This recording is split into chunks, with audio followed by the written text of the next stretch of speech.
What's up, and welcome back to Nowstalgia Pod, giving you your weekly look at what's going on in pop culture. My name is Pat Sheehan, joined by my trusty co-host Dave Martin Swagger. Dave, fresh off our Drake rankings, how you feeling about those? Good, feeling good. Still no closer to certified lover boy, so the wait continues there. But Yeah, those rankings are out there for those who seek them. YouTube.com/nostalgiapod. I was thinking about it, and we didn't mention this last week, but like 3 weeks from now will be the 3 year anniversary of Scorpion. Is that right? Maybe 2 years 3 years, since Scorpion. 2018. So maybe there will be a anniversary drop for Certified Lover Boy same Oh, weekend. Who knows? We'll see. huh. But anyways, Interesting. if you didn't check out, as I think they just mentioned, youtube.com/nostalgiapod and soundcloud.com/nostalgiapod is the best way to listen to that podcast. And we have a jam-packed one this week because nature and pop culture seems to be healing a little bit as we've gotten some TV shows, quite a bit of music, some movies. We're not going to get to everything that's dropped in the last 2 weeks today. We'll be catching up a little bit more next week, but have a pretty jam-packed show. We're going to start right at the top with some culture news. Big purchase announced this past week where Jeff Bezos dropping the bag, acquiring MGM, which had been shopped for a while, for $8.45 billion. Dave, I mean, holy shit. MGM getting that at this point seems kind of crazy, especially knowing that they had been shopped a bit. What was your reaction to this news? Yeah, well, because we had within a week prior, we had gotten word that Amazon was in talks. Then it seemed to close pretty soon after that.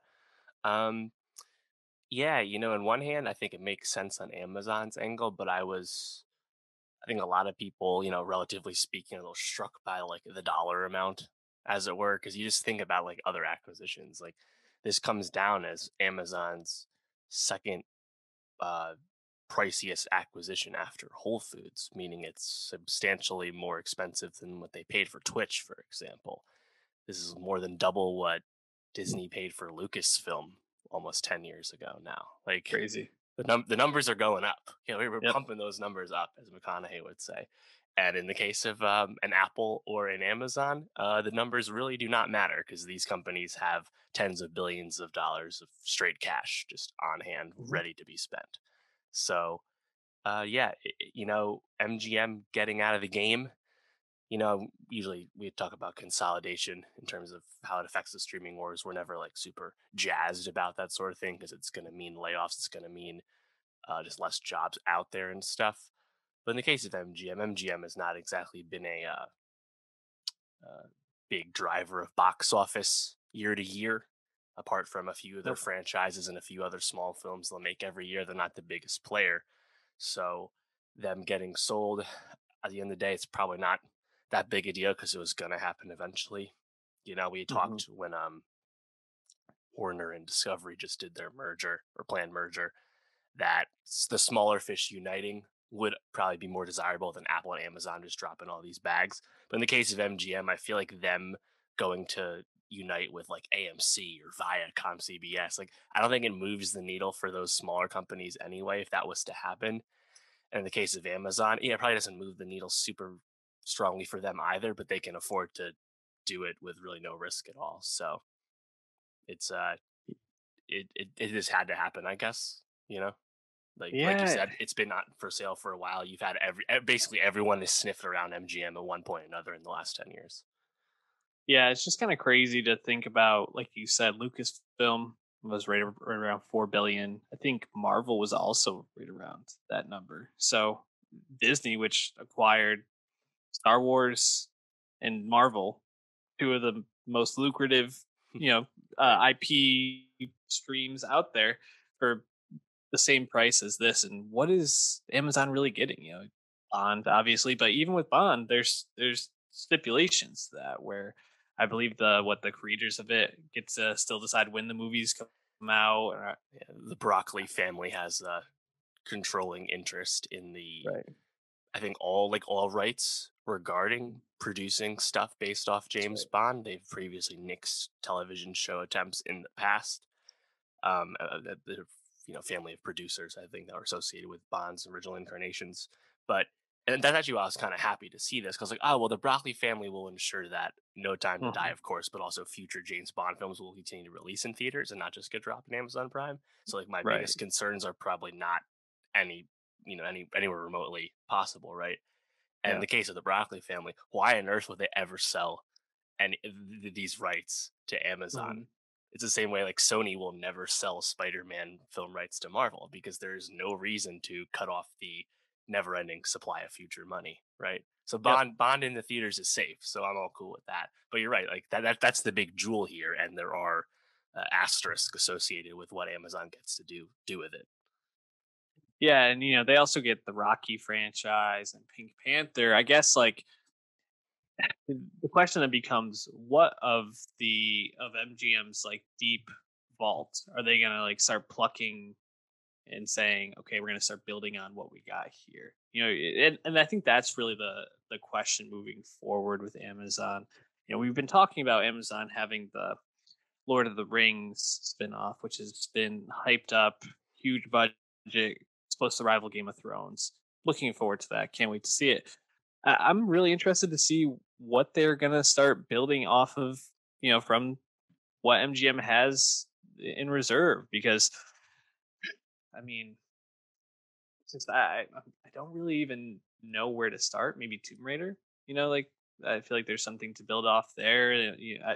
Especially if you can get Vikander to Hmm. maybe do like a mini series or something like that. I think that would work a lot better episodically than maybe some of the movies have worked recently. Obviously they get Handmaid's Tale in this, Yeah, so they're and that's another piece to it, is MGM has this TV branch, and a lot of those TV shows are co-productions, and there's like Mark Burnett's production company was acquired by MGM, so it's TV stuff's kind of complicated in terms of like how much of that like gets to really benefit Amazon at the end of the day. And the other piece to this too is MGM's library, which is probably the biggest selling point to this overall, is just innings in the Mhm. game here, just hours to put on TV.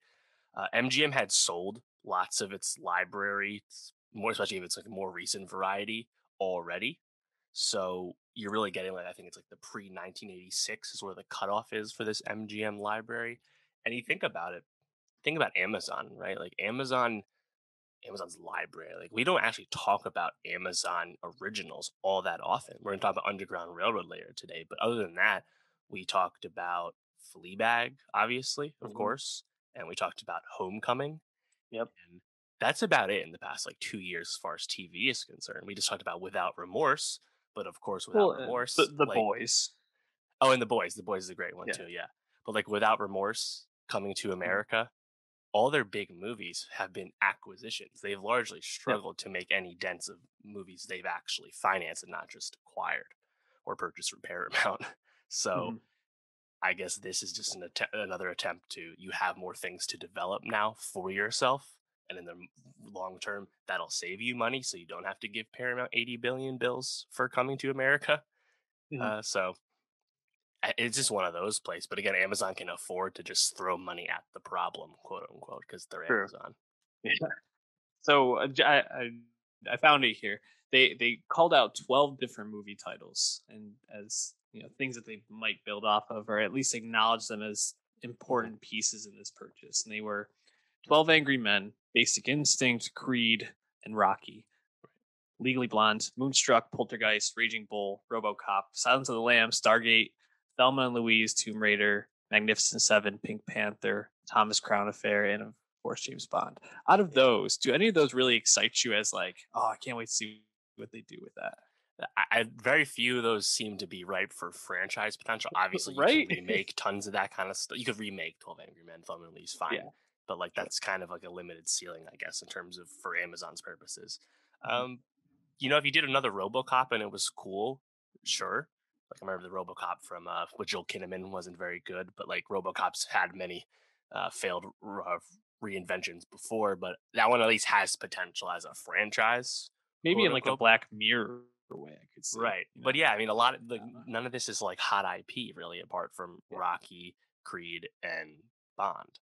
And even Rocky Creed, it's like, how much of that is really a franchise? You know, like we assume Creed 3 is the last Creed. Sounds like Stallone Yeah. won't be in it at all. Do you want to see more Rocky slash Creed stuff without Michael B or Sylvester Stallone? I don't know. You know, so Uh, uh, it's actually interesting as you're talking about this, though. The two I already called out, Tomb Raider seems like there might be something there.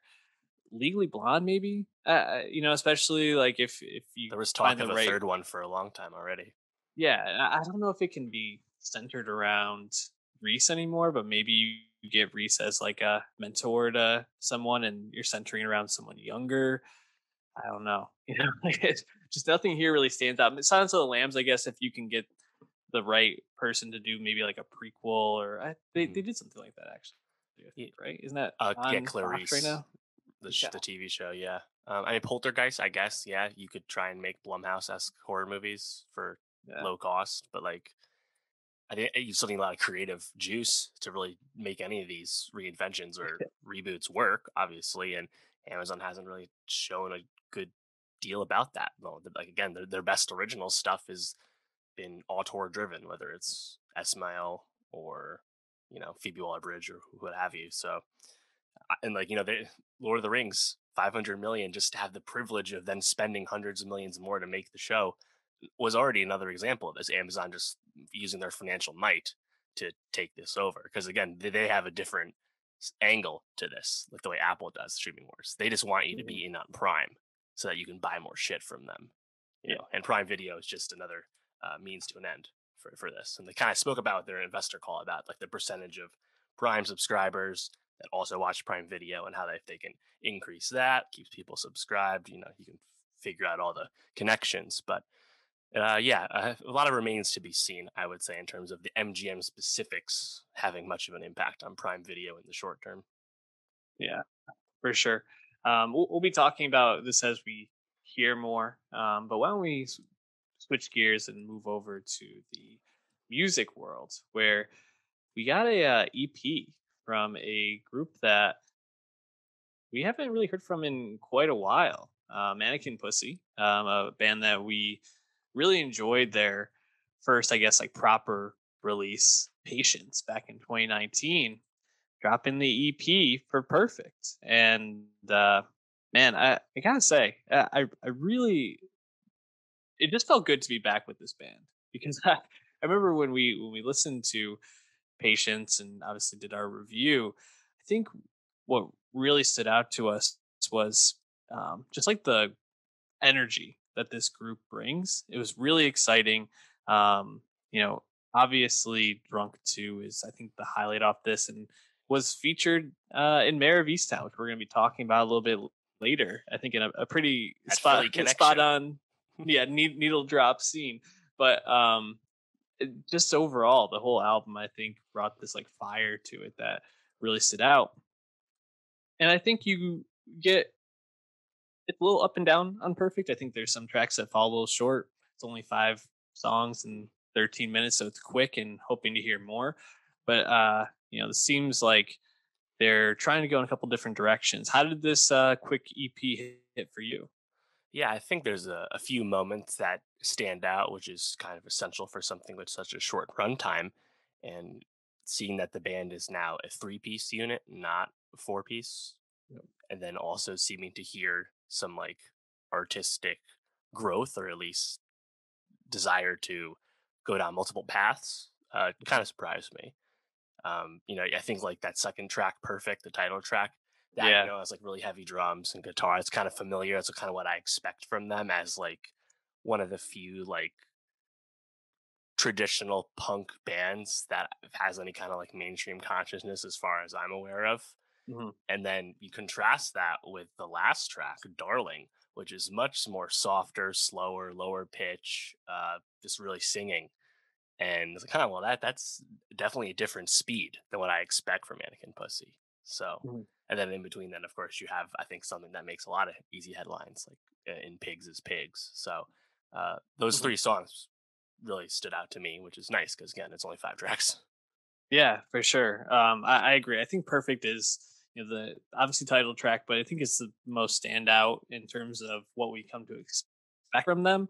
That change up around the chorus when the drums just totally start to like slow down but become more like brooding is really awesome. And obviously, I think that like laugh that the lead singer does around the chorus is really the standout moment to me.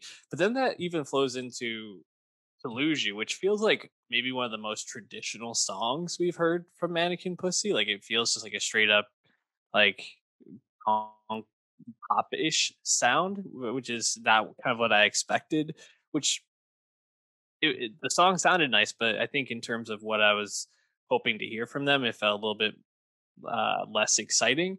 But then, yeah, like you're right, Pigs is Pigs and Darling both kind of stood out to me as well. Control was an okay track, kind of fell flat, but I think this just wet the beak, so to speak, in terms of uh, what I'm hoping to hear on a full length release, so an Mhm. LP. Um, any last thoughts on this? I mean, this is just a quick one, but I really wanted to touch on it because this is an exciting band. Probably one of the Yeah. ones I look forward to most from here.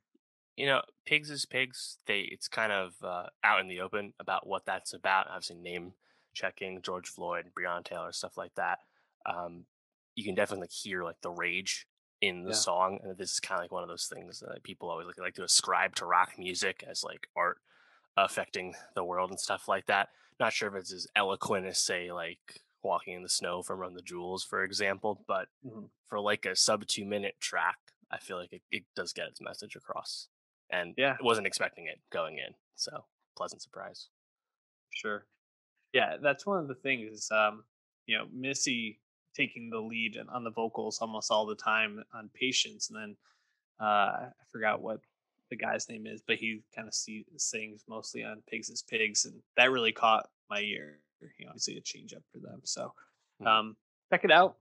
We'll be adding probably one of the tracks to our Nostalgia Best of 2021 playlist, which is in the show notes. But why don't we move forward to another group that I think we both felt really encouraged by their first album, which is Black Midi, dropping Schlagenheim back in 2019 with, BM, I think being the clear standout from that to us. Yeah. But overall, just like this very strange, uh, unique energy and feel and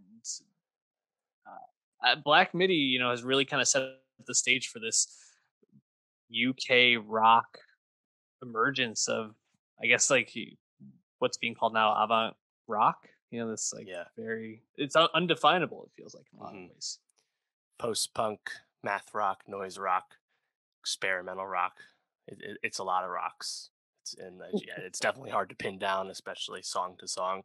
And I would say Black Midi is the hardest to quantify of the three groups we're thinking of. Of course, Squid and Black Country New Road have already released new records this year. But yeah, this trio of UK bands continue to surprise me, confound me. It depends song to song, and I have to say, Cavalcade, Black Midi's second album, uh, I had a hard time with this one. Got to be honest. What do you feel like made this a harder listen than some of the other albums we've checked out? Yeah, I think it's just like they are very much going to the beat of their own drum, and that beat is often not like in tune. It's very much like all who knows where it is, but that beat's going somewhere. They're just following that beat. Yeah, I would say like vocally, the lead singer, he almost is so like hands off. Like I like the mix wise. I'm like, are you actually like talking into the mic sometimes? Like he's like intentionally being hard to like understand and stuff. And it's just Mhm. that's what they're going for. And sometimes it's really really loud, and sometimes it's not loud at all. And like they will cut something like in the middle of the rhythm, and it's just very strange, right? So I Mhm. would say like for an album, it's only 8 tracks. A lot of the tracks are long though, so you still got 40 minutes here. It kind of rewards, I would say, multiple listens, is because the first time through I'm really just listening for like what's gonna happen next, because I really don't know what the fuck's going on. And I don't listen to a lot of this kind of rock, like the noise rock stuff, the math rock stuff. so it's still more surprising to me. But yeah, I think sometimes song to songs I'm like, wow, this is like just kind of a dud for me. I need this song to end already. And sometimes that song's 8 minutes long, so it can be a challenge. Yeah. Did you feel that way on the final track, ending fourth, which is 10 minutes? I mean Yeah, that I mean, one starts off so slow and really builds by the yeah, end. the build is cool, especially because like I feel like a lot of the middle of the album I did not have a lot of time for. Mhm. Honestly, the first track, John L, reminded me a lot of the first Yeah. album, and that's Mhm. what I would say is probably the most easy to recommend of songs off Cavalcade, just because it's, I think, again, most easy to like put in a box to be broad. So Yeah. It's interesting because it definitely feels like they are trying to build out their sound a little bit on this. You get tracks like Marlene Dietrich or what's the other one that really stood out to me as being a little different? Diamond stuff, which is mm, very like toned down and like meandering and feels a bit listless in a way. But it really feels like they're going for like a maybe like a bit more of like a shoegazy feel.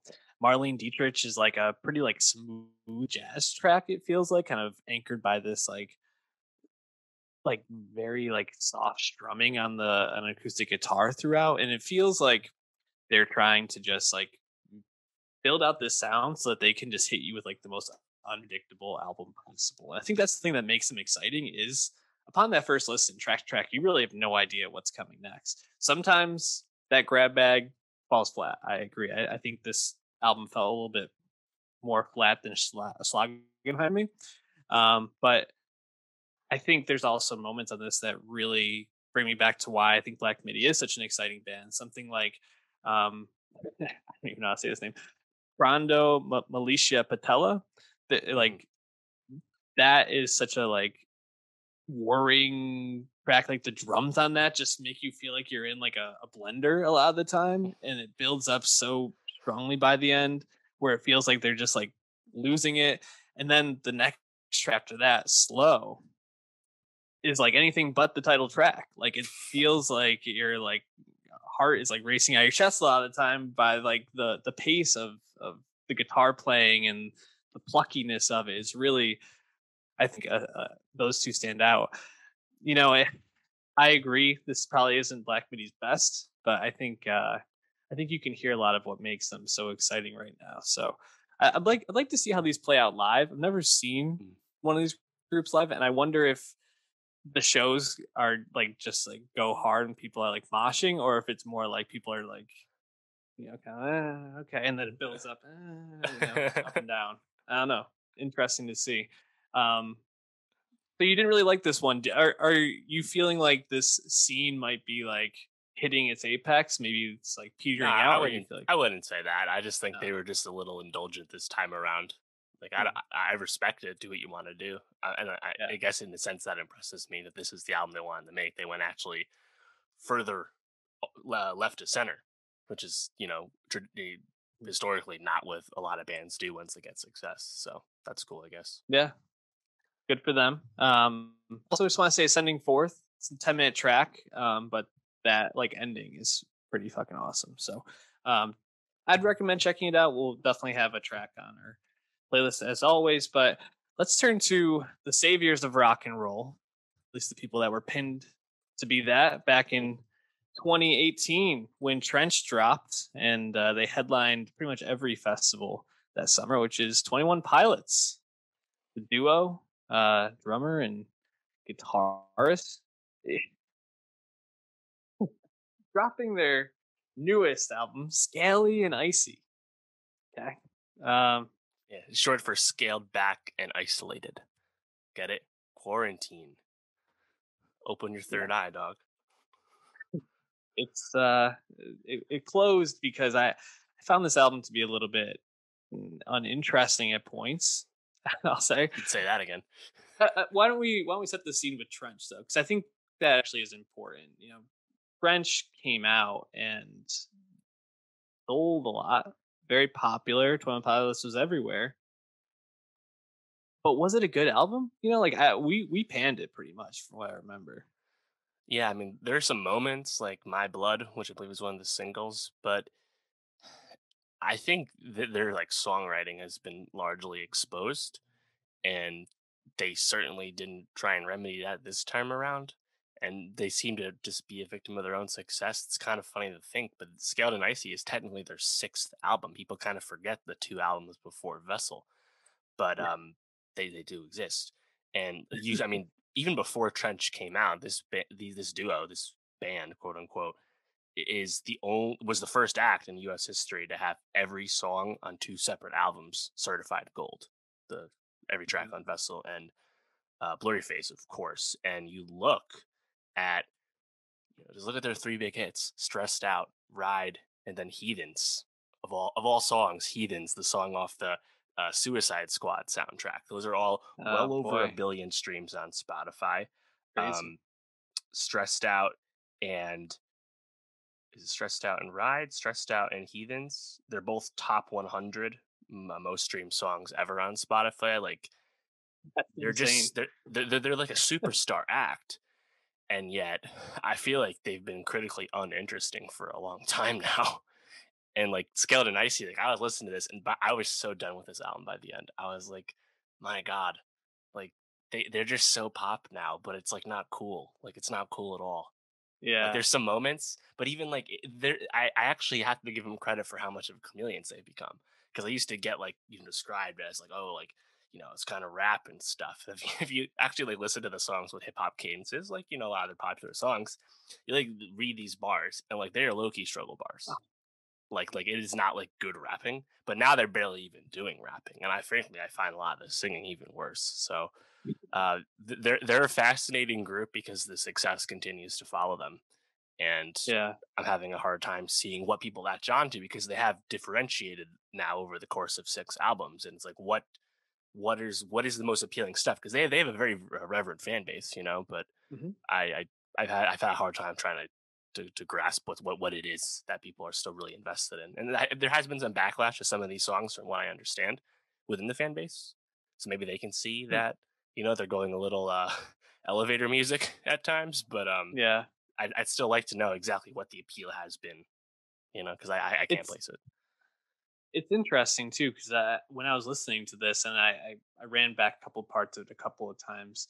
Um, this feels more in line with Vessel than it does with Trench or Blurry Face to me. I think, looking at those three songs you mentioned, Stressed Out, Ride, and Heathens, they're all kind of this like chill hop vibe to them, where it's kind of like modern day, like mainstream pop reggae kind of, it's just like not really interesting music, but it's laid back and you can just put it on and it's mindless. And what I think feels more like Vessels, which is actually an album that I think is quite enjoyable, with Shy Away, or sorry, not Shy Away, with Scaled and Icy, is Mhm. they do these like switch ups, and it's very much just like stealing a lot of like 80s vibe to it. Like I'm pretty sure one of the songs, I think it's The Outside, reminds me of like a very specific 80s song I can't put my finger on. I think it's like Hold Me Now, Hold Me Mm. Now. I don't know if you know that Yeah, song, but right, yeah. it sounds literally just like it. I think they should get royalties for that track, but they really are just like stealing honed back 80s chill hop vibe, and that's the whole thing. And it's the lane that seems to be most successful for them. They do switch up and throw in some rapping here and there. They um, have some like pretty interesting, if not exciting, I think switches. I think one of the first tracks, um, maybe it was Saturday or something like that, maybe Hmm. or Choker. Maybe there's like a pretty like distinct like switch at some point, but nothing here is anything that I think is going to like grab new fans. And I don't think it's anything that is really gonna be exciting for old fans. It just feels kind of like let's get this one out, get back on the touring, have something new to play. And I don't know, it's just weird because who do you like lump them in with? Like to me, I think about Foster the People, I think about Imagine Dragons. Imagine Dragons is Um, what I had come to, yeah, and which like is not a good comparison. You do not want to be compared to them. it's not, but what a lane. because Imagine Dragons, for not being a great band Mhm. either, also does crazy numbers. So Yeah, why switch this up if they're hauling in the dough? You yeah, I know? guess. Yeah, to clarify, Stressed Out is number 40 and Heathen's number 78 in terms of most streamed songs in Spotify history as of today. So that's hard to argue with, I suppose.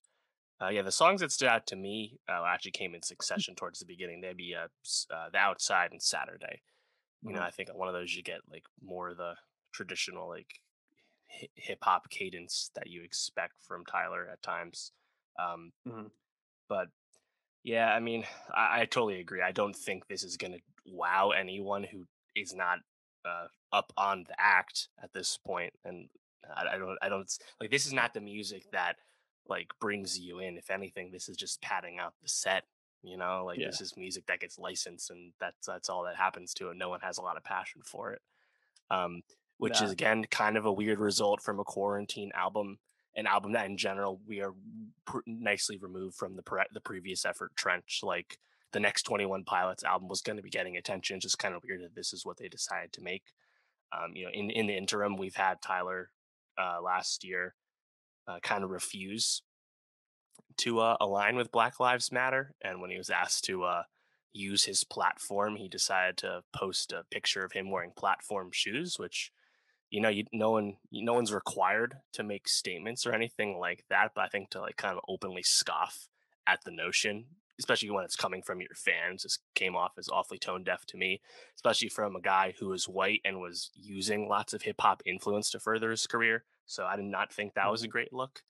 And No. he didn't follow it up with music that really is worth a damn anyway. So but they'll when they do a tour again, it'll be in arenas and it'll sell the fuck out because they still have a lot of fans. So it is what Yep. it is. Yeah. It's just crazy. And you think about, I was joking, but also kind of not, that they really had been tapped as like the next leaders of rock and roll. And it's just like, okay, well, I rock is guess. dead. Like, Yeah. Give me uh, the 1975 every day of the week. If we're talking saviors. unfortunately, it's probably true. The Mm. better band to be leading. I think that's what, again, kind of just circling back to Black Midi. That's what makes them so exciting, is that at least like they're doing stuff that Yeah. is in line with rock and roll and feels like they're experimenting and trying and pushing the boundaries. Whereas this is just so Right. cookie cutter. I don't know, kind of boring. Anyways, to Pilots, Scaled and Icy. I don't know if we'll have a track on their playlist. Don't bother. Let's move on to Olivia Rodrigo, though. The Let's go. I mean, uh, pop pop music is alive and well, and Olivia Rodrigo is the torchbearer, man. Because I mean, Taylor Swift might have invented pop music, and Lord might have perfected it, but Olivia Rodrigo has just elevated it to another sphere, man. This is some fucking banger after banger on this album. Sour, the first album from Olivia Rodrigo, known for being in High School the musical, whatever the name of High that School is. Yeah. Musical, the Disney Plus TV. series about high school kids acting in Doing High a School High Musical. School Musical play at their school, which was, I think, Right. actually kind of a smart way to reboot that IP in a certain Totally. sense. So I give him credit for that. But yeah, go to Olivia Rodrigo's YouTube channel and you'll notice that there was nothing on this until 4 months ago when Driver's License came out, and that is something I just been so struck with. It's just that the speed of which Yeah. Olivia has ascended to pop superstardom, complete A list, like that. I believe she just turned 18 years old. Like you said, she was only known for acting on a show for teens. So, like, when the whole thing happened with Driver's License, there's the drama behind the scenes with her boyfriend who was a co-star, and the song happens. It's a big thing on TikTok. I'm like, huh, you know what? That's cool. Maybe I'll check out the song eventually. Because like, I'm not invested in the High School Musical, the musical drama. Like, it was not something on my radar. And then Of course not.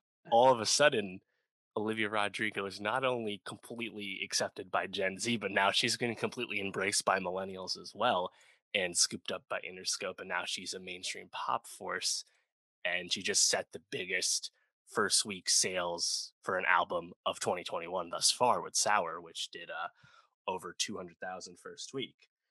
And again, I'm just like, fuck, how the hell did this happen? This is crazy.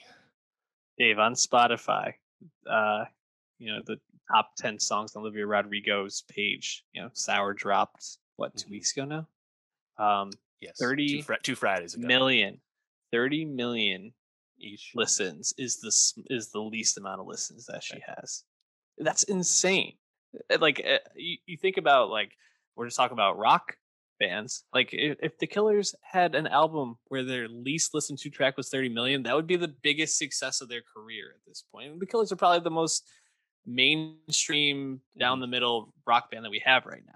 So that's saying something. This is a fucking phenomena. And Right. I think the album actually backs it up for the most part. I think the second half gets a little bit tiresome, a little bit same notey, but man, Hmm. that first half, all the way up through "Good for You" is like Yeah. undeniable to me. I'd say. I mean, even now, again, we are over a week removed, a weekend removed from the album drop. She's still occupying 8 of the top 10 spots on the top 50 US chart on Spotify. Of course, she had been occupying all 10 for a while at this point. Um, the scale, again, just really baffles me. Good for You, which was one of the singles and one of the best Hmm. songs on the album, By set far. the record for biggest streaming week in Spotify history with over 84.1 million streams, which broke the record she had just set with Driver's License, which again is mind blowing because no one was like ready for Driver's License to drop and excited to stream it a shit ton. Mhm. Uh, it's crazy, dude. But yeah, I think It for a first is. for a debut album for someone who was not a full time artist until the past few months, it's way better than it had any right to be. And I don't know how you can really be critical. Like, obviously, I have things to quibble about. But for a first record for someone who's not been a full time artist for more than a few months, like it's a complete win, and she's being completely rewarded for it. Obviously, Yeah, it's insane. And it driver's license, obviously you mentioned it was dropped, I think, back in January, and then January. just blew up. TikTok made its way all the way to SNL, where they did a whole skit based around this. Um, and when she was a musical guest, just an amazing uh, turn, to have that Mhm. kind of reach the zeitgeist in that way. Obviously, Gen Z is not really watching SNL, so why they're doing this and the fact that it kind of made it into that audience is just phenomenal and mind blowing. But then you go right from driver's license to deja vu on TikTok to freaking good for you is all over TikTok right now. You can't swipe more than 2 videos without hearing that song again. It's insane how poppy this album is, to the point where it literally is just setting trends every other week on the most popular social media platform that we have right now. And yeah, you start off with a song like Brutal, which is not at all what I expected, especially because, hearing Driver's License and Deja Vu, those were those felt like very like down the middle pop songs in terms of like convention. Good for You is a little bit more like Paramore, and even to the, I Yeah, mean, it sounds just like what's that track? Misery Misery Business. Business. Yeah, Hmm. it literally is Misery Business, but it still fucking goes hard. But Brutal is right in line with Good for You, and she wants to be exploring this like pop rock sound, which I didn't expect. But I mean, if she's gonna be going from there to things like One Step Forward, Three Steps Back, which is obviously a toned down piano tune, she's going to have the range to make albums that people are going to love on the same level as Taylor Swift and Lord and all of them. So the sky feels like the limit for Olivia Rodrigo right now. Right. Yeah. So I would say, like, in terms of Sour as an album, I would say there are like slower moments in the middle. Like once I've heard like the fifth ballad track, like it's not going to stand out as much. Like I could do without some of the ballads, but that's what makes Good for You stand out even more because of how much of a different speed it is. Mhm. And that would actually probably lead me to, I think, where her biggest room for growth is. As someone who has not been a full time artist for very long, she does come across as a bit stiff to me as a performer. You could see that on Mm. SNL. You could even, I think, even see it in some of the videos right now. And Yeah. it's totally fine. Obviously, there's room to grow with that. I would say though, like if you want to actually go down like the pop punk mainstream pop punk lane that has recently been resurrected by Machine Gun Kelly of all people, I think you're going to need to bring more energy. So we'll Sure. see how she goes down that right. But ultimately, her path as a pop star, as a Disney alum, is a little different than a lot of the other Disney alums we've talked about of late. Obviously, mainstream pop is filled with Disney alums: Miley Cyrus, Selena, the Jonas Brothers, Ariana. Most of them, especially the females I just mentioned, are all tremendous top tier vocalists. Olivia is not that. She's more in the Taylor mold, right? She's going to be Hmm. about writing first and Yep. foremost because she does not have those A tier pipes. So I'm just curious to see exactly what's next. How quickly do we get the follow up from Olivia? Because again, she's been a full time artist for 4 fucking months. It's crazy. Yeah, it is crazy. And, just thinking about she's fucking 18, dude. Like, you're talking about where's her room for growth? Like, if I was 18 and able to like command my performances and go out there with total confidence, that would be mind blowing. And Taylor Swift, uh, for who she is now, 14 years past dropping those earliest albums, wasn't did not have the stage presence that she has now. You even think Right. about a lot of the knock on her has been that she comes across as kind of corny and awkward a lot of the time performing, and that was even more so in those teen years. You watch something like her performing Change at the, I think it was like the CMAs or something like that, and it's a powerful moment. But it was like the first time you really saw Taylor, and you're like, wow, she's really like owning this moment. That was 2 or 3 albums in. So I think if her biggest knock is, oh man, this 18-year-old isn't dominating these performances, she's in great shape. I really just feel like this is coming out of the next pop queen, so to speak. It's just Hmm. did not expect that this year at all. Oh, absolutely. Gotta say, so her fandom name is the Livies, obviously short for Mm, Olivia. we work on How do that. you feel about that name when there is another unofficial name that has been floated on social media for months now, which would be the Rodrigos, which is a great Mm, play on the last name, if you ask me. What do you I think is I a like better it. name? We've had more crass quote unquote fan names before. Think look no further than Benedict Cumberbatch, the Cumber bitches, after all. So there's precedent for this.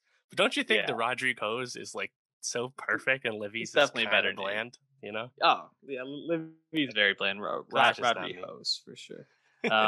Yeah, check out Sour. I mean, even if you like pop music at all, you think you need to listen to this at least the Yeah, first half. After Good for You, if you want to check out, that's fine. But right. uh, this is it, dog. Yeah. So I was kind of impressed with some of the punch on some of like the slower tracks, like Trader, right? Like uh mm, I guess you didn't cheat, but you're still a cheater. It's like, oh fuck, okay. Oh, we're yeah, saying it. We're going out there. Gotta say, this Joshua Bassett guy, I don't know how he comes back from this. This is he's caught several L's in the past few months, and it's yeah, he's having a tough time. tough stuff there. Also, you mentioned the Paramore comps for Good for You. All other comps we've Comps. seen, uh, yeah, it would be I Avril mean, it Lavigne. is Paramore. Yeah, yeah. We've also seen some Avril Lavigne comparisons. Uh, point notes. And I gotta say, the streets are talking. Avril Lavigne comeback is coming, and that's exciting to me. So Dave, maybe don't make me go down this road that Avril Lavigne is not actually the Avril Lavigne that we know, and that whole conspiracy theory is it's a real rabbit hole for me. leave us a So comment below if you think Avril Lavigne is still kicking and ready to come back and maybe collab with Olivia Rodrigo one day. YouTube.com/nostalgiapod.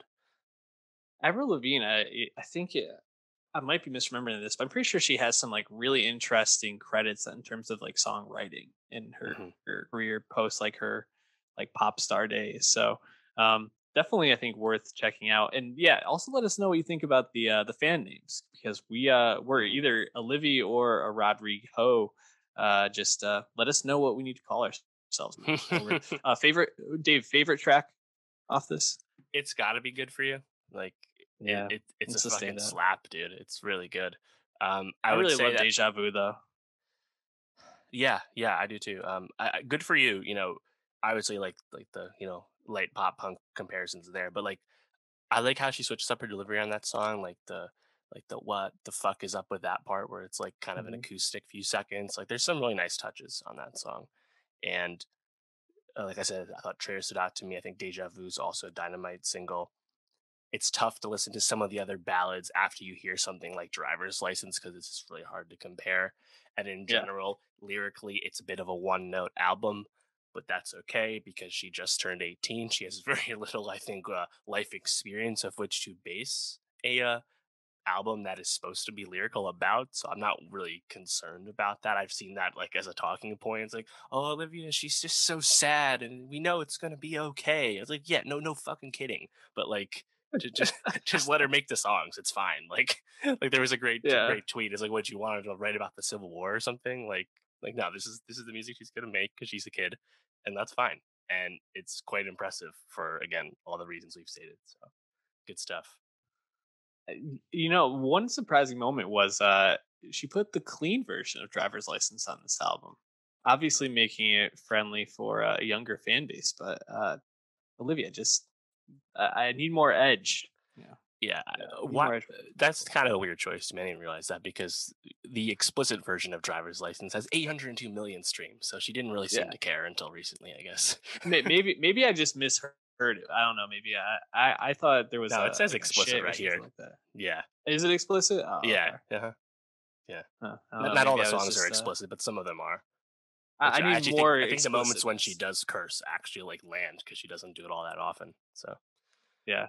don't All have right. Well, nothing but good things to say right now. why don't we move forward to the world of TV where Master of None dropped Master of None Moments in Love, their third season, which focuses on Lena Waite's Denise and her love story. 5 episodes, some hour long, some 25, 30 minutes, which I really appreciated.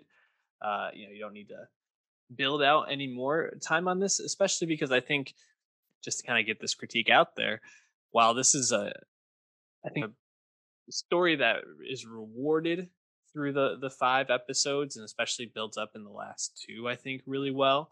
There's a lot of time when we're just watching these people do stuff, and I could have used to cut down maybe a little bit more on that. But I think the story to talk about or to start with here is after Master of None season two, we weren't really sure when this show was coming back. And then Aziz obviously had accusations of sexual misconduct, sexual assault, um, took some time away, came back with a stand up special on Netflix. Now he's back with Master of None, but only is in 2 episodes or, short Mhm. short stays on the show, and he's mostly behind the scenes. How did you feel about Aziz's lack of presence in Master of None season three? Yeah, I think it stands out because it actually came across as quite intentional to me, but I think the meta reasons make sense. Like you said, Aziz, he directed all these episodes, he co-wrote all these episodes with Lena Waithe. He had previously directed some of season two. And of course, he's a producer and a co-creator of the show. But where they have Dev's character go in season three, and you get most all this information really in the first episode, uh, kind of made sense as like an analog for how Aziz has been moving since everything with his controversy happened. And I kind of appreciate like that choice because having Aziz decide to give all the limelight to Lena Waithe and a story about two gay black characters, female characters. It's like, like you didn't have to do this at all, honestly. Like Netflix was very happy to have you be the lead in a proper season three, but it comes off as kind of intentional, and I do respect that. Now, Moments in Love, this Master of None season three definitely is different vibe wise to the first two seasons. That's abundantly obvious. And I think everyone's mileage might vary about what they like and don't like about those changes and like, change of speed. But I did like, I guess, how it ended up being handled. The fact that Aziz is largely absent on screen. Yeah. I thought that was handled well too, and I think the moments when he comes in, they do add something. But I think it, especially in the first episode, it's a little bit distracting, because obviously he's not with Francesca, which was a major cliffhanger from season two. And it's used to pretty much highlight, uh, or I guess like it'd be a precursor to the downfall of this relationship, between Lena Waithe and Naomi Aki, in the show. And while I really, appreciate Aziz wanting to take a step back, I think some people might come at him and say, you're kind of just dodging this. You're kind of taking the easy way out by not having to like expose yourself to the criticism. There's really, for some people, there's going to be a no win for Aziz on this, and he probably knows that. I think Yeah. it's a fine decision. Um, At the but end of the day, I I think, yeah, I would say that he more openly grappled with it on his comeback yeah, special right now from 2 years ago. So I'd say at that point he doesn't like need to feel the. I don't think he should feel the need to like having to openly reckon again. He's definitely carried yeah, himself in a much more respectful and open and I feel like uh, inward looking way than say someone like Louis C.K. has, for example. So if people don't want to watch Aziz anymore, that's completely fine and up to them. But I don't think he needs to act that way. But then again, he chose to, so that's fine. yeah. But yeah, it's a change. It's a difference. And it's definitely noticeable. But I think what I noticed more about this show is where it was in season one and where it shifted to season two in terms of like a showiness, a tourness, general, um, vibe of the show. This is going way more towards that second season and beyond, where it's really making the decision to be artsy. I feel like at times, not necessarily in a bad way, but uh, it's in the aspect ratio is, you know Mhm. 4-3. whatever it is, like three, yeah, 4-3. I was gonna say 3-4. um it's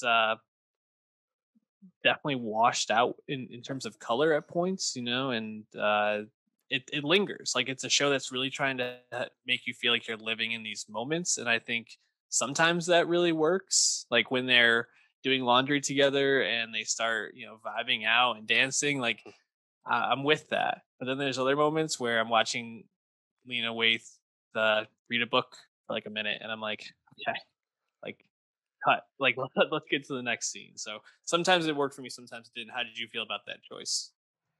Yeah, I think for the most part, it does come across as quite slow, just the pacing, and which is a little unfortunate because it does look amazing. The 4-3 is one Yeah. thing, but in general, like it's just a really like warm, lingering camera. Mhm.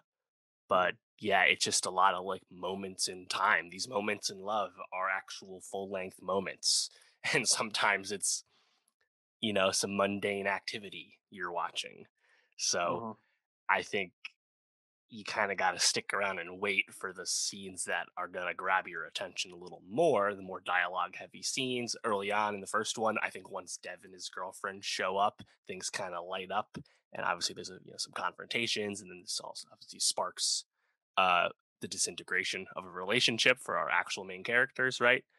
Um, Mhm. and I'd say episode 4 is probably the Yeah. easiest to recommend, which is, I think, believe completely Naomi Aki's character, and Mhm. just kind of her going through the severe ups and downs of going through, The future of her fertility. realization. Yeah, for Mhm. various fertility, Treatments. practices as a elder woman trying to get pregnant.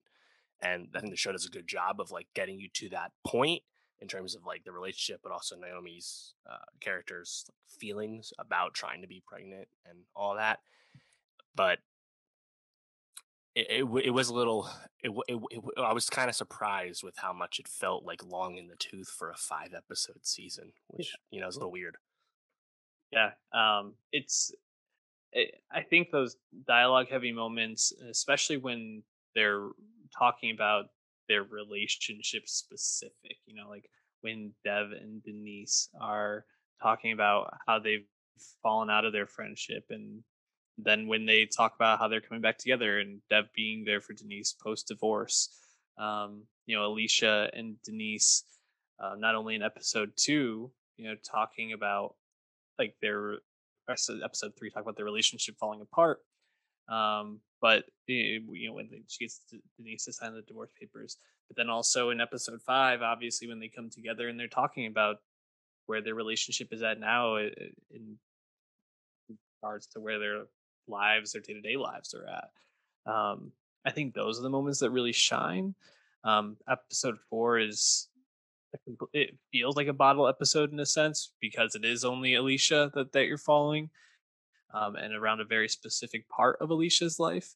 But I think the payoff in that episode, and then leading up to I think episode 5 is a pretty real relationship moment, which is interesting. I think pulls a couple of punches, and it could have even hit more. But I think episode 5 is pretty satisfying as well. So I think it really builds up well. But yeah, like episode 3 when Lena is really struggling, and Denise is selling the house and all that. It's that at that point I was just kind of like, okay, we just need to like fast forward a little bit here and get to them coming back together because this is tough stuff. But Yeah. some real great moments for sure. Yeah, right. And then at the end of the day, it's a different show from the first two seasons. The first two seasons much more of openly a comedy, right? A lot of Mhm. like situational physical comedy.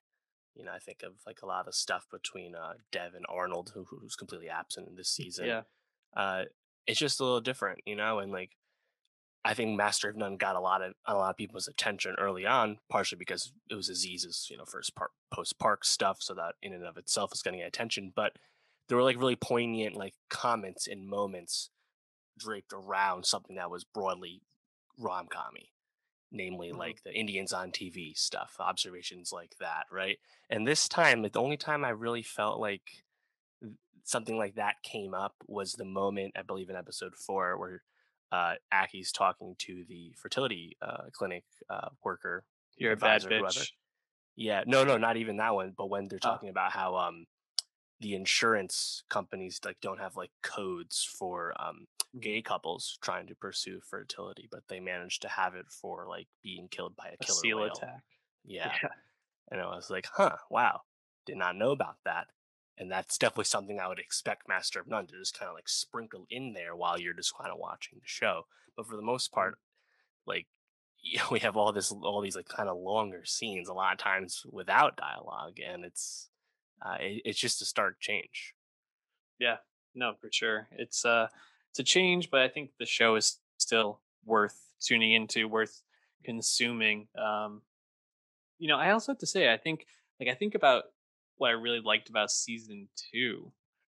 While it was little bit less funny, it was just like a really nice hang. You're in Italy, or kind of driving through the countryside on the mopeds. You got the little buddy, big buddy dynamic. You have Francesca, who's a complete lightning rod for that season, I'd say.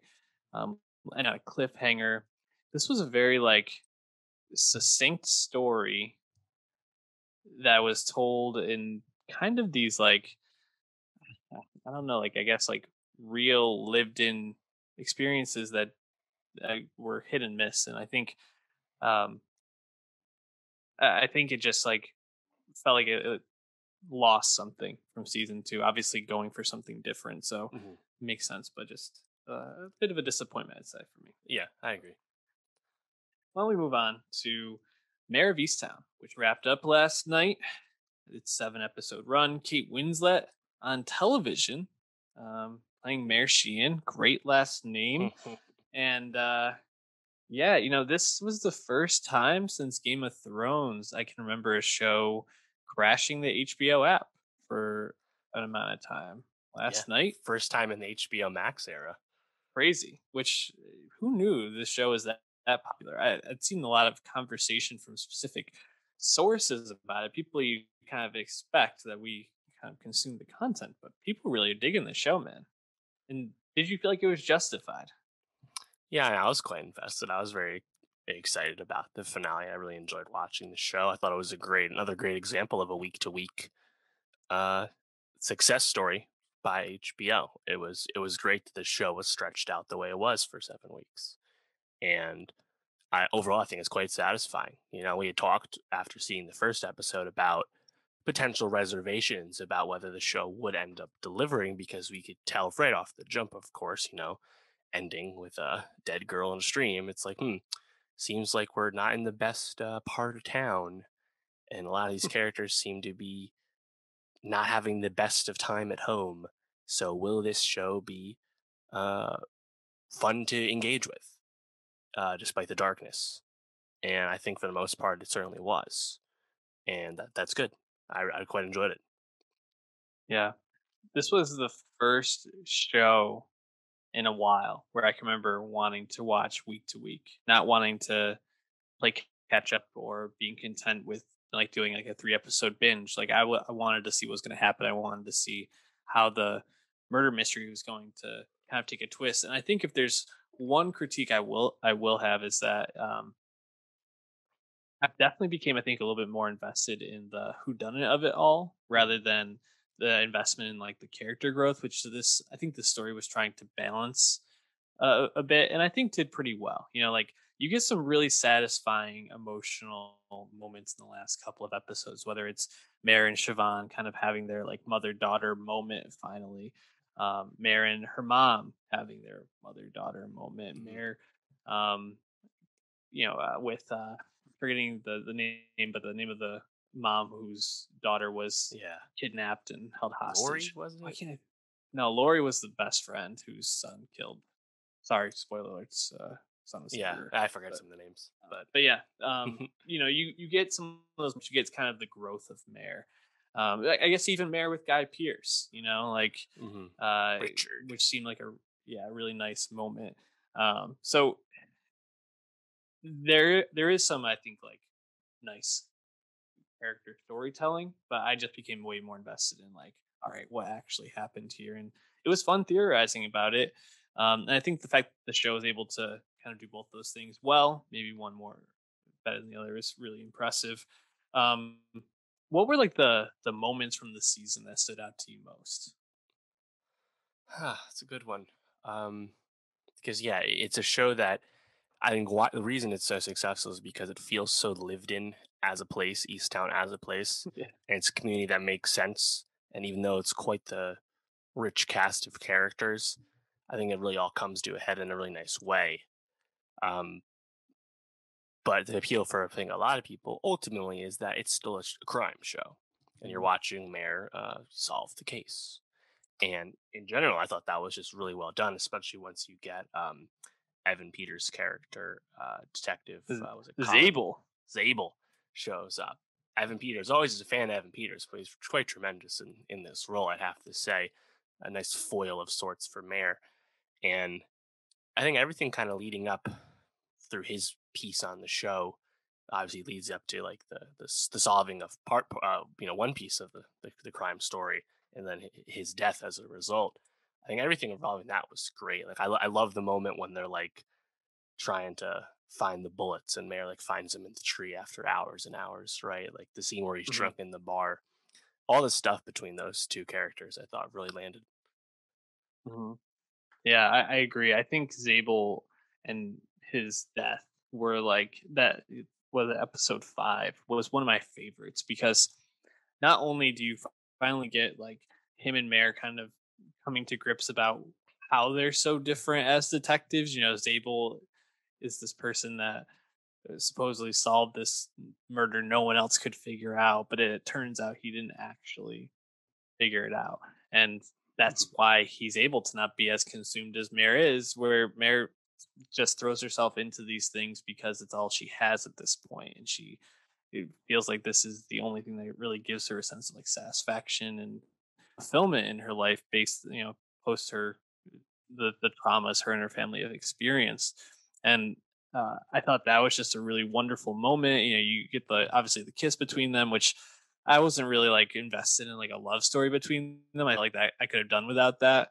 But then you get them going and finding that guy who owned the bar, had the girls, and Mm, pretty quickly very Zabel's tense. gone. And it's just Mhm. like that. Not only was that scene really well done, and intense, but surprising, shocking to see Evan Peters kind of cut out that quickly, and uh, really leaves you kind of grappling with like the repercussions of Mare's the way she goes about this, and the wake of loss and trauma that's in her life. I really thought that episode stood out to me as a great one.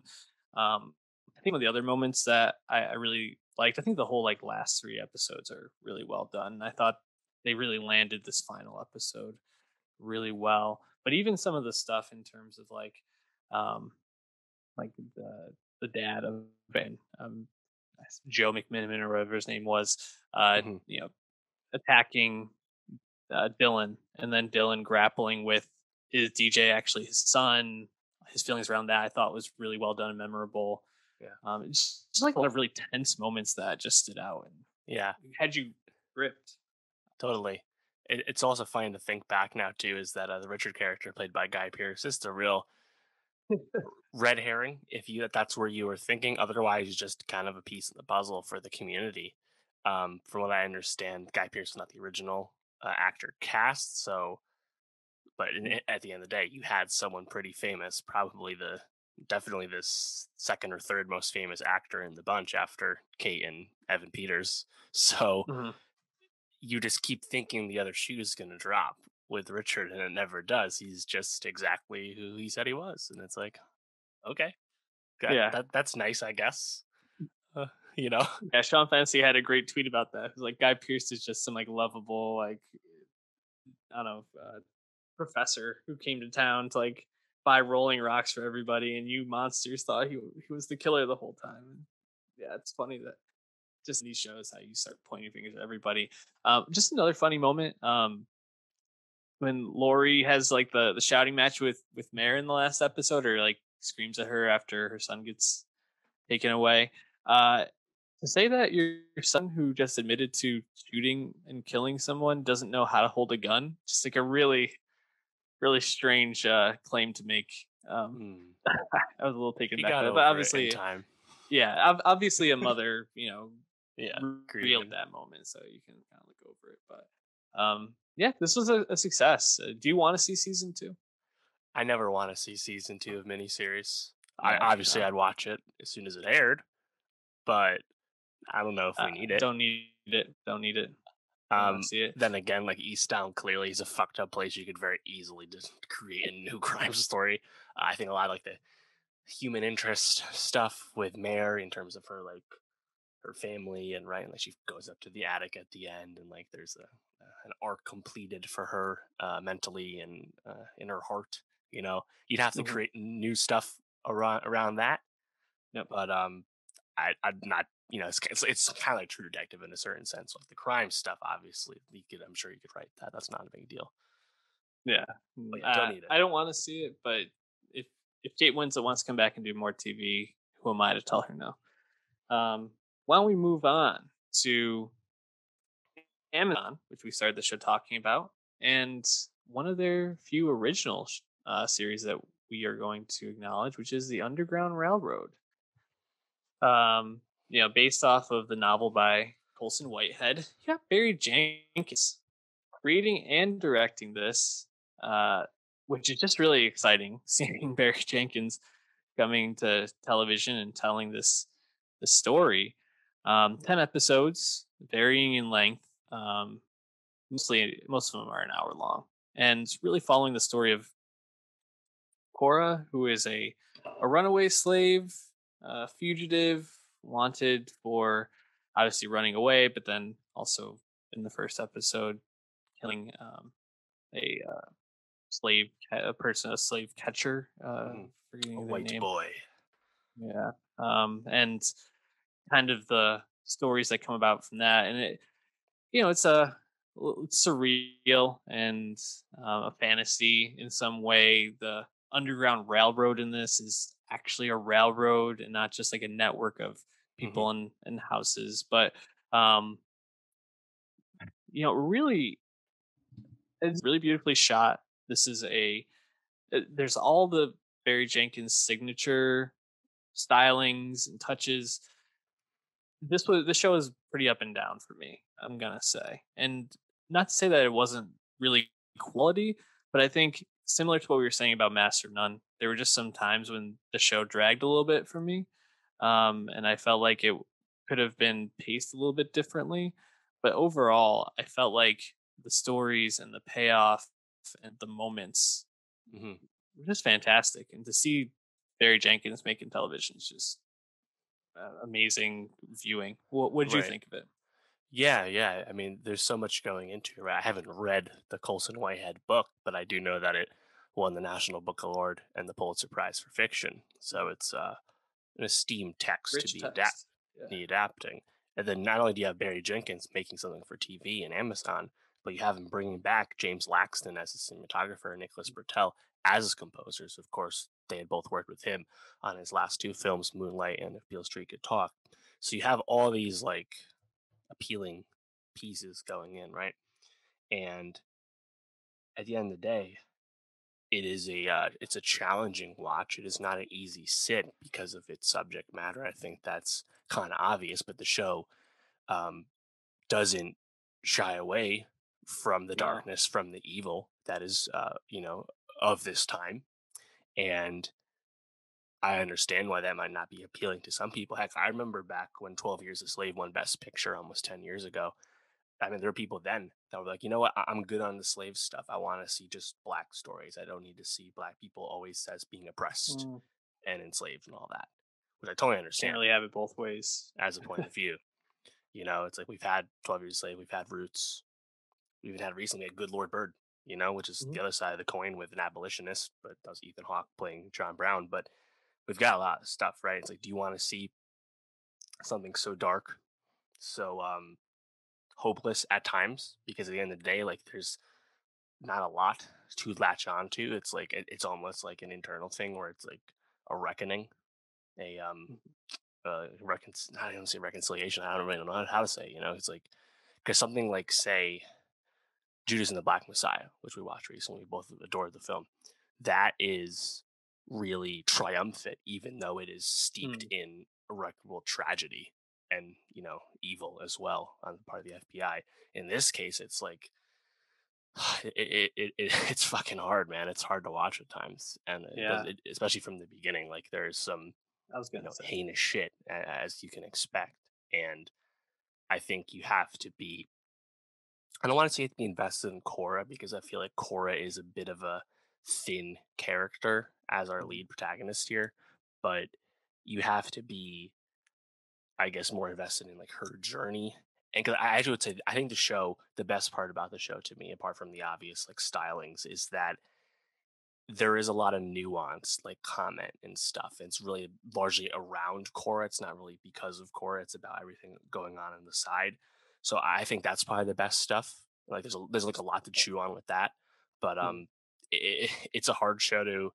I think you have to really want to watch it at the end of the day. And I don't think Amazon did anyone any favors by releasing it all at once. I think it's Yeah, something as harsh as this probably would be easier to stomach if it was all at once. I'd have to imagine, or was week to week. I'd have to imagine. yeah. I mean, right from the first episode, to your point, you see a person, a slave, get uh, put like lit on fire Hmm. for running away, and it's not like you see the fire go up and they cut. Like you hear the screams, you see the reactions, you watch for about a minute as this person is just being flamed to death, and it really sets the tone, I think, for the brutality. And Barry Jenkins, the one of the reasons he's a great filmmaker is he makes you experience what these people experience. Like he really puts you in these worlds, and I don't want him to change his style on that, but it does. It's hard to watch sometimes. Um, I I think one of the things that I really loved about this show, and it's a classic Barry Jenkins touch, but when the slaves and the black people in this are um, interacting with white people who aren't allies in some way, the color is very brown. It's Mm, very rusty, dark, and it feels just like muddy in some sense. Like there's like a cloud when it's black joy when it's them, experiencing their culture, just being able to get away from uh, the the white uh, brutality and the Mhm. white trappings of this. It's so bright and multicolored and technicolored. You think about when they're in Indiana and they're having that Mm. celebration where they're like husking corn and like all Yeah, that. the It's winery, the right? yeah, the suits are so extravagant and so bright, and Hmm. it's like the greens really pop off the screen. I just was like, this is really Barry Jenkins, I think, where he really shines the most, like making you see, uh, like truly, like the heaviness of this world, just in terms of how you visualize it. I thought that was really well done, and all the stuff with Ridgeway. I mean, even his like backstory, it's like very dark. Like Yeah. sometimes I had to like turn the brightness up because it was like I don't even know what I'm watching right now. Mm. It's all shadowy. Yeah, I think another really intentional touch that carries throughout most of the episodes is that you get these kind of like sweeping like pans where it's a close up just on characters' faces and the Mm, characters are looking directly at the camera, and it's kind of surreal, right? Because it's like not like actually like in the action of like the episode you're watching, and like mhm, the way it's lit, as you said, is like very like humanistic, and then kind of also have these other moments where like there's bits and parts where it's like kind of like slow motion, right? Like the music kicks up, mhm. and like I remember in episode 9 in Indiana, like there's that like part where it's like very orchestral for like 5+ minutes, and like those moments just like really land. I gotta say, for me, Ridgeway is interesting, right? Because like obviously Joel Edgerton is the most famous actor on the Mhm, show. He's also the most famous one of the bigger names that's around a lot. Like we get get Peter Mulan, you get Lily Rabe, William Jackson Harper, mhm. um, Will Poulter, but usually those are just an episode or two Yep. for an appearance. Right? There's not a lot for the most part. We're really just sticking with Cora and some other Mhm, unknowns.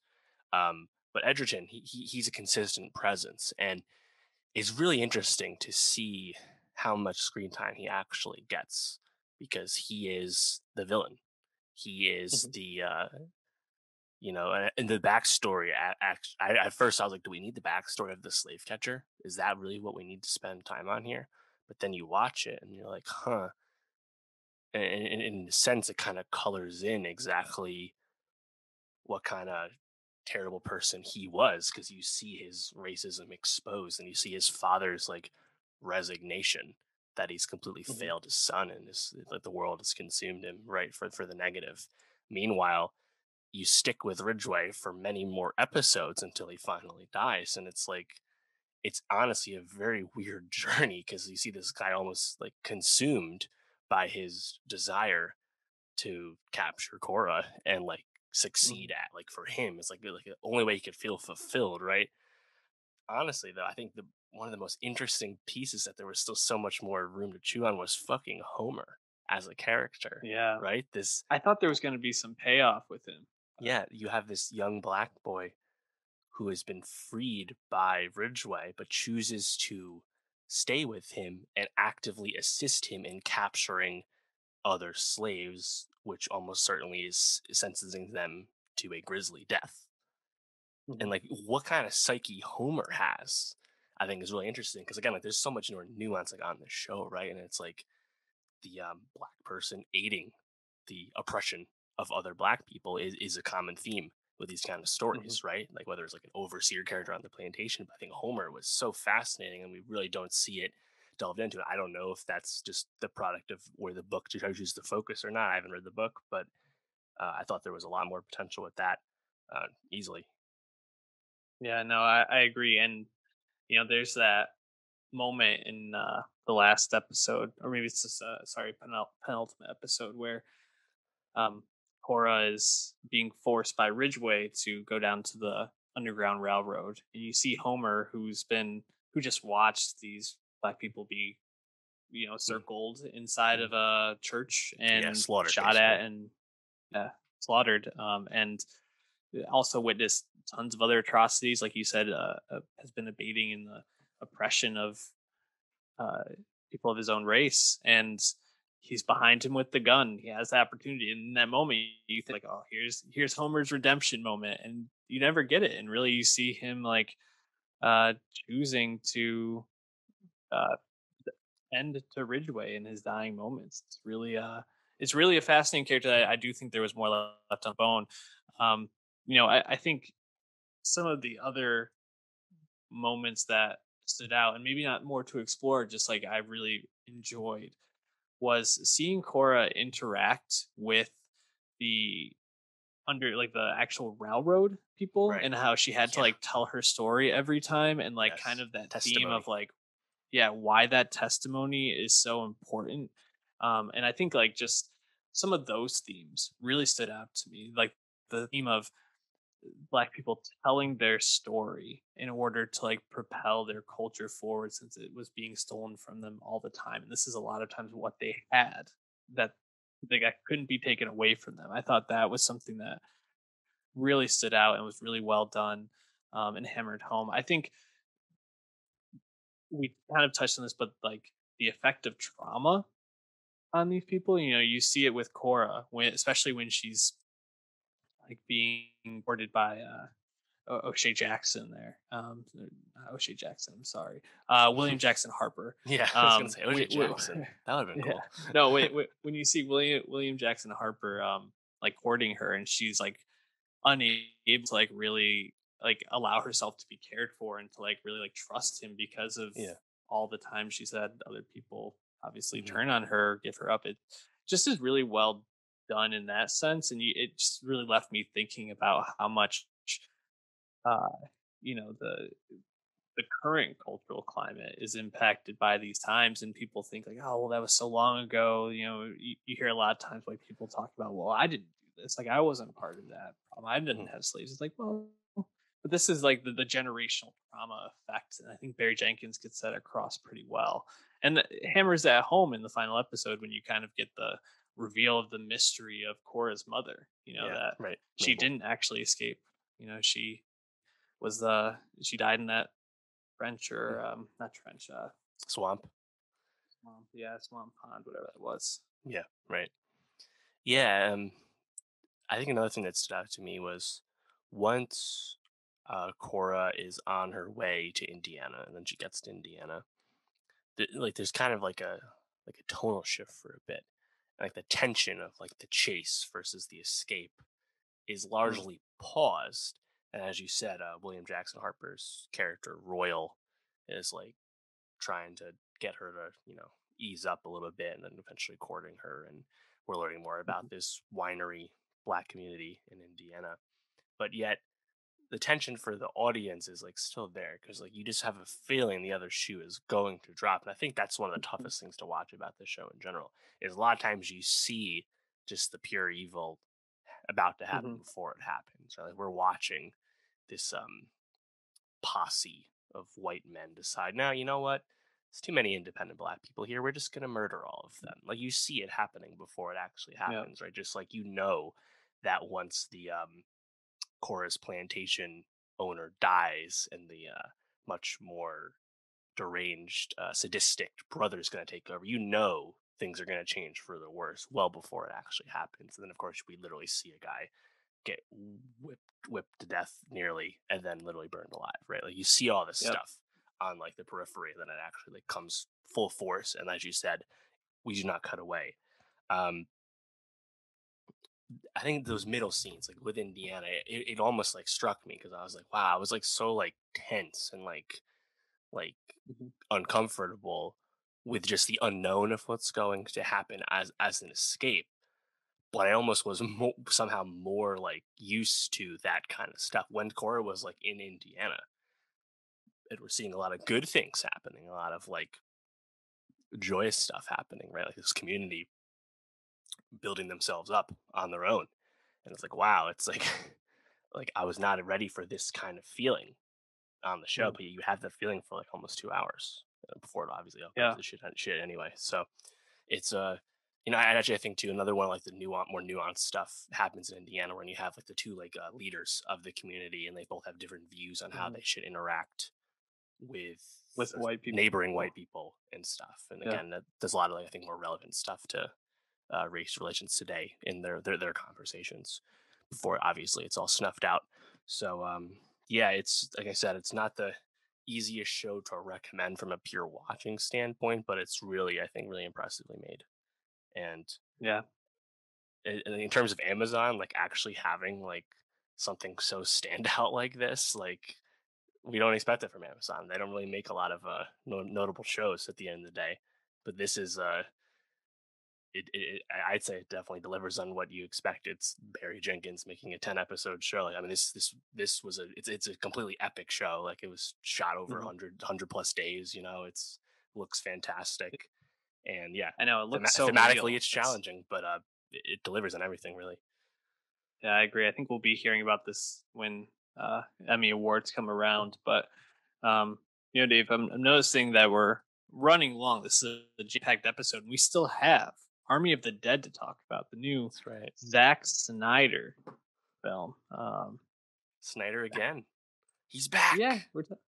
Justice League and Army of the Dead, Justice League the Snyder Cut, and Army of the Dead on the same Mhm. year. Zack Snyder's Justice League. What a year! And Army of the Dead. Uh, it's long for a Yeah. movie like this, but I think it's entertaining enough where I'm like, okay, that was pretty good, and it feels like a step in the right direction as Zack Snyder's kind of getting his footing back after taking some time away from movies after some family issues. How did hmm you feel about Army of the Dead though? Did you like it? Yeah, I was, like, pleasantly surprised with how watchable it was. Not connected to Snyder's first directorial effort, the Dawn of the Dead remake from the early 2000s, but seemingly the start of a new franchise for Zack Snyder Hmm. and his wife as well, who is a co-producer. Netflix has a spin-off show in the works, already shot a prequel show, as well as anime coming. So seems to be a new ground for Zack here as he leaves DC behind. But I was surprised with how entertained I was. I completely agree; it's way too long, and I think if we cut out a few of those B plots, it would actually have been a much more tight. Uh, and I definitely think that the movie, partially due to the length and, like, the excess fat, seems to fizzle out a little bit as it concludes. But I really appreciate the beginning. I think it's really really fun the first, like, hour or so. Yeah, what did you even think about the first like 10 minutes? How it like kind of sets up this whole like zombie apocalypse in Vegas type thing, including the title credits. Did you enjoy that? Yeah, so I think that montage, you could argue, is probably the best thing about the movie, right? So this Viva the Las Vegas montage as you watch the fall of Vegas in a certain sense before it's, like, cordoned off, and you see a lot of the characters, their past lives becoming their current lives, and obviously you get that Snyder slow motion as a result, but it also harkens Yeah. back to the Watchmen opening montage, which is also widely celebrated, and I think that's really fun. And then it kind of leads into, like, again, the game together. Uh, vibe arc to start off the movie. But yeah, I thought it was effective in terms of setting up the world, as it were. It's Hmm. zombies. It's not too complicated. Yeah, I thought it was a really effective setup, in terms of, the military envoy being uh, falling over or getting in an accident, and then everything that came with that. And then obviously the montage is great. It does have I think it takes a little long in terms of like the getting the team together type thing, but um, I like how pretty quickly like it's like there's what you're following like I think 11 people or something like that in this group, and it gives only certain people like time, and the other ones are like this guy is the best at this, so they're coming along. Or like even once they get to the camp they're like we're gonna need this person as well, she's the only one that can get us through there. So I thought that was done okay. The thing is, I don't really know if I buy Dave Bautista in like the heartfelt moments. Like him stuff with him and his daughter kind of fell flat for me. I just don't think he I has agree. that range. But Dave Bautista, action star, totally there for it. Like he's just this huge dude who's like built to fuck shit up. So I was down with that. Yeah, some of Um, those B plots with the family, I think, were the my I was least interested in those in terms of the melodrama regarding Batista's family. I agree, it was probably the weaker stuff, and definitely not to his strength. yeah, and his daughter's whole thing about like wanting to save that like one specific family also was a little bit like don't really care so much about this, but okay. Um, did you miss Chris Leah's presence in this?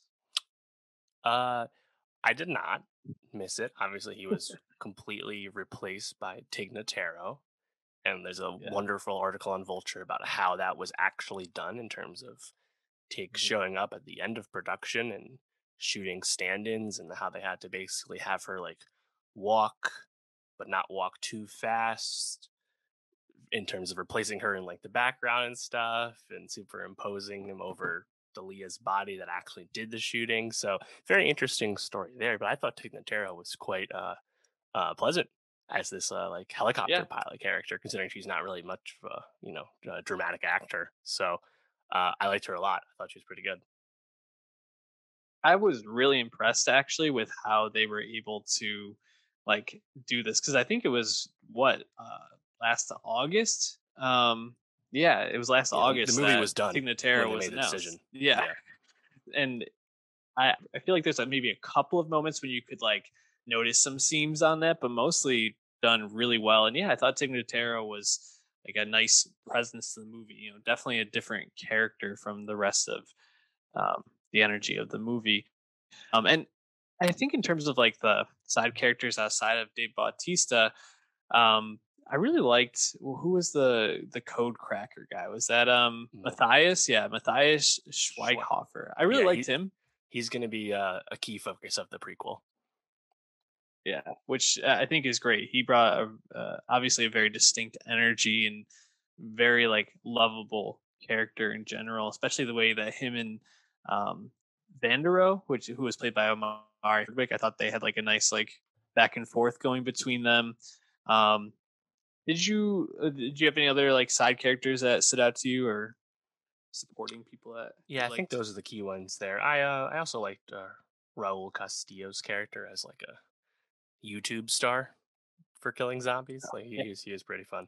Um, there's a lot of beats where like you see a character's death coming way before it actually Yeah. happens. There's a lot of characters, so you can tell a lot of people are not long for the world, as it were. Hmm.